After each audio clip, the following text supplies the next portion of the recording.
Oh, the late 90s. Nostalgia for this time period is so rich it gives me a straight up nipple boner. Things were pretty good back then. 9/11 hadn't happened yet, there was an economy, and I was a kid, so I didn't even know what an economy was. One thing I knew for sure was there was a lot of cool stuff that I wanted. And it seemed like each year there was even cooler and cooler knickknacks for me to collect. Things were really taking off at this point, and we witnessed some of the biggest franchises and cultural phenomena to ever exist get their start. What helped this the most was that multimedia companies had finally nailed down their business strategy of selling toys through TV and TV through toys and video games through TV and toys through video games and comics and books and trading cards and clothes and, well, you get the point. Everything for young kids was being saturated to the ultimate and we just ate it up. It was great! Now this practice wasn't new. It had been going on since the 80s, but really hit the ultimate stranglehold in the 90s. Obviously, the biggest and best example, besides maybe Harry Potter, was Pokemon. It was great! Originally a video game, but inevitably an all-encompassing bank account emptying super fad. It took my generation by the balls and squeezed until it was on its knees. It was great! There was no stopping Pokemon, and to this day, it's still one of, if not the most successful franchises of all time. It had it all, my dudes! The merch, the cards, the anime, those sweet, sweet dollar bills, y'all! But with great success, also comes room for innovation and emulation. Something about having a pet that you could order into a deathmatch not only worked in Japan, but really struck a chord in America and across the rest of the world as well. There was room for more, and so more came. The late 90s was also a time when video games had really established themselves for the first time as not just a young boy's plaything. With Sony now in the market, it was becoming increasingly obvious that not only were adults also playing, but girls too. Who knew that their little fragile girl thumbs could also press buttons? But once again, with the realization of new markets also comes new enterprises. And since it was discovered that girls also enjoy good old-fashioned video games, it was time to expand. Enter the Tamagotchi. For those of you who may not know what these things are, Tamagotchi were little virtual pets that shit themselves and died.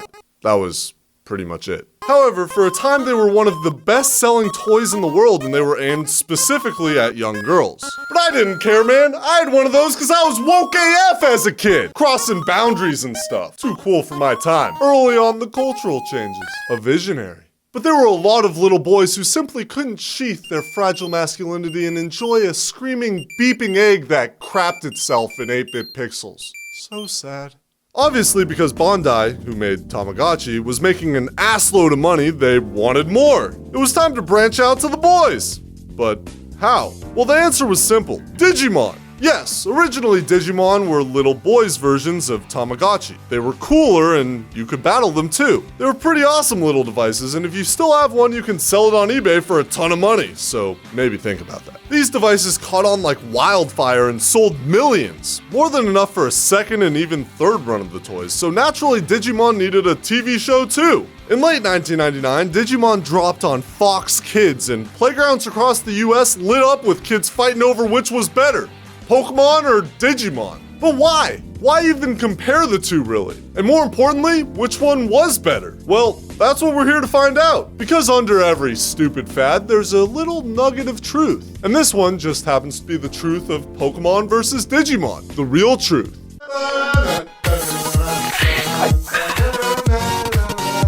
I don't think it's too much to say that the original debate over Pokemon and Digimon came from the simple fact that both of the franchises end in Mon. There's a simple reason for that. They're Japanese! All languages tend to do a little adopting of other languages, and Japanese is no exception. I'm sure you've seen quite a few anime where a character will say "Lucky" in the Japanese audio. I don't know, I guess they like that word. Either way, putting Mon at the end is just an abbreviation for monster. In fact, both shows are abbreviations. Pokemon for Pocket Monsters and Digimon for Digital Monsters. And then there was Monster Rancher, but that might be a topic for a different video. Or not. Do any of you guys care about Monster Rancher? No! Anyway, at the time, America and Japan were just starting to do a little cultural cross-pollination. There really wasn't a wide standard of knowledge of Japan at the time. I mean, there still isn't, but if someone were to come out and say that something was kawaii, then you'd probably know what they mean. It means cute. Regardless, back then, a lot of people thought Digimon was just a stupid ripoff of Pokemon because of the name, and because the shows were focused around kids with pets that spit fire and crap and evolved into other pets that breathed more fire. Another reason for the confusion was due to the fact that Pokemon had already had a serious foothold in the worldwide market by the time the Digimon anime came out, which was literally at the peak of the Pokemon craze. At the time, fans of Pokemon were so diehard that they weren't about to let some other pretender Mon show come in and take away from their Poke lifestyle. No way, dog! But I wasn't one of those kids. I watched the crap out of Digimon. I never played the games, but I was a huge fan of the show for the first 3 seasons or so. But we'll get into that in a bit. Either way, I liked both quite a lot for very different reasons. First, the Pokemon games are amazing and were one of my earliest true gaming experiences. Also, the fact that it was so popular at the time meant making friends was easy. Everyone loved Pokemon, so almost everyone had common ground. I like the Beedrill. It flies around, it has like a poison stinger, and it pokes people with spears. But if we're being real, the Pokemon anime, well, it's formulaic to the max. Many of the episodes are totally pointless or feature a Pokemon that's been featured a million times. There's very little story, and some would say there's really none at all. The Pokemon anime is snack time TV. Each episode is basically a standalone piece, like SpongeBob or something. Sure, Pokemon was addicting as hell, but Digimon had a story. Honestly, if it was a simple anime debate, Digimon would win hands down. It's just got more layers. And besides the Mon titles and the fact that you have little monster pets that evolve, there are a few other similarities between the franchises. For those of you who don't know, the first Digimon series followed 7 kids who got sucked out of their summer camp and into the digital world, which is essentially a materialization of the internet mixed with that island Tom Hanks ended up on in Castaway. But instead of a volleyball, the kids got Digimon, which are little monsters that inhabit the world. The kids are known as Digidested, and they and their digital friends have to fight evil to save the real and digital world. Unlike Pokemon, each kid gets 1 Digimon, and that's it. Some of them lucked out more than others. Also, instead of evolving permanently at a certain experience level like Pokemon, Digimon Digivolve. It's different, okay? They also Digivolve through the Digivice, from simply being upset, or from other tools the kids pick up in the digital world. However, after the need for their Digivolved form passes, they revert to their base form. Also, Digimon are mostly intelligent creatures that actually speak language instead of just repeating their name over and over and one eternity later. Over and over again like a yellow electric Hodor.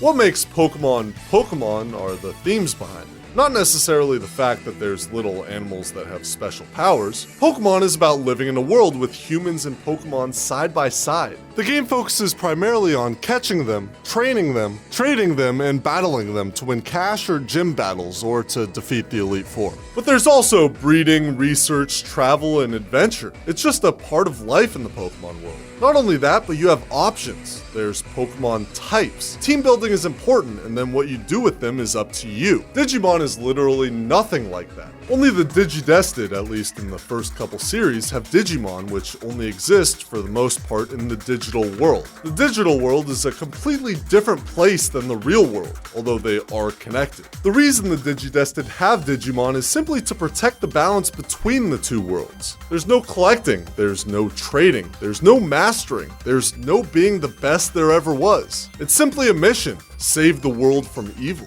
Where Pokemon created a universe, Digimon created a story, or at least a series of stories. They also may have created furries and at least a couple other fetishes. I mean, look at these things! Damn!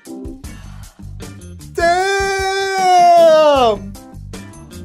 Damn, damn, damn! The animes themselves were also polar opposites. When the Pokemon anime came out, I thought it was really cool, and I always made an effort to watch it when it was on. But Digimon? I was stoked on Digimon! Mostly because as a show, it was really good. As long as you can get over how the English dub wrecked the culture of it worse than Brock and his jelly donuts. The animes themselves were also polar opposites. It was on every Saturday morning on Fox Kids, and I'd actually wake my ass up on the weekend to watch it. specifically because it was a continuous story that dealt with the characters really well. Just like Dragon Ball Z, if you missed an episode of Digimon, you may never see it again. And that mattered because each episode played into the next. The battles were epic and ongoing, so it was important not to miss it. Pokemon you could just watch whenever because that didn't matter as much. The only real episodes that were important were the gym battle ones, which were spread really far apart. There was a lot of darkness to Digimon as well that Pokemon never touched on. It handled concepts like fear, death, loneliness, loss, and other adult emotions really well, which was a lot to handle as a kid, but also made it incredibly interesting. I guess Pokemon had that Butterfree episode, but most importantly, unlike Pokemon, Digimon ended. The second series passed the torch to the next generation so they could have their own adventures. The series had a unique story to tell, which spawned off little itty-bitty 8-bit pocket pets. It told it well, and then it moved on to the next. Pokemon, on the other hand, just went on and on and on, and it's still going. Don't get me wrong, I'm still a fan, but you can't deny we're watching the same main character, the same Pikachu, the same goal. After the initial wave of Digimon toys died down, it was really the anime that continued to carry the franchise. They've put out quite a few movies and games, as well as card games that all had varying degrees of success. Every once in a while, I'll hear about a good Digimon game. But what I hear more often is the subject of Digimon being brought up and somebody saying it's stupid or it's a bad ripoff of Pokemon, which you're entitled to your decision, but it's really not. The title was ill-conceived and the franchise premiered at a bad time, at least when the idea of longevity is involved. But besides that, looking back now, I could honestly say that at one point in time, Digimon was my favorite show on TV. It was that good. But comparing it to Pokemon is a lot like comparing apples to oranges. You can still compare fruit, don't give me that apples to oranges bullshit. But there are just so many differences that make each one unique in its own right. I think Pokemon was an amazing game series that has a good TV show spin-off, and Digimon was a toy fad that had a great anime spin-off. And if we're being real, both of them were designed to prey on children and their parents' wallets, so who cares? What it really comes down to is that it bums me out when I see people pass on a good thing because of something as simple as brand dedication. You will only watch Treesicle. You will only watch Treesicle. You will only watch Treesicle. You will only watch Treesicle.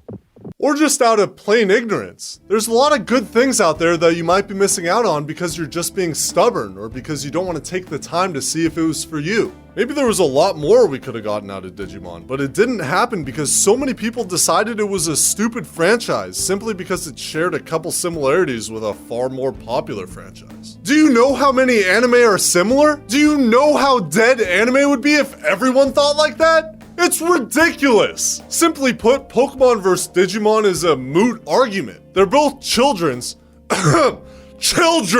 franchises that have a lot to offer in varying departments of entertainment. They have a lot of similarities, but none close enough to consider Digimon a ripoff. And if you want to get a decent view of what it was like to be a kid back then, you should watch both, you derp! And that's the real truth.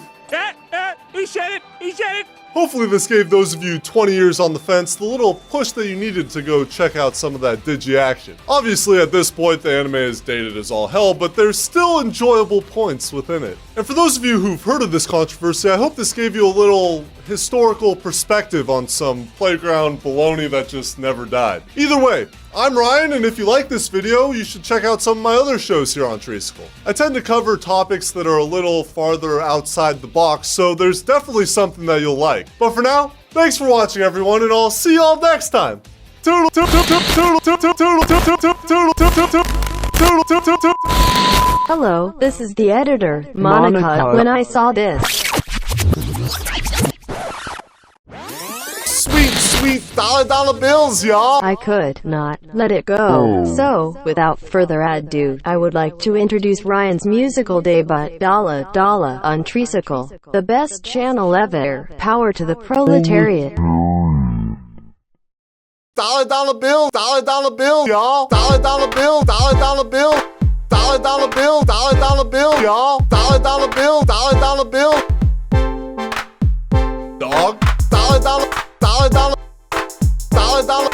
Dollar. No, wait. Dollar.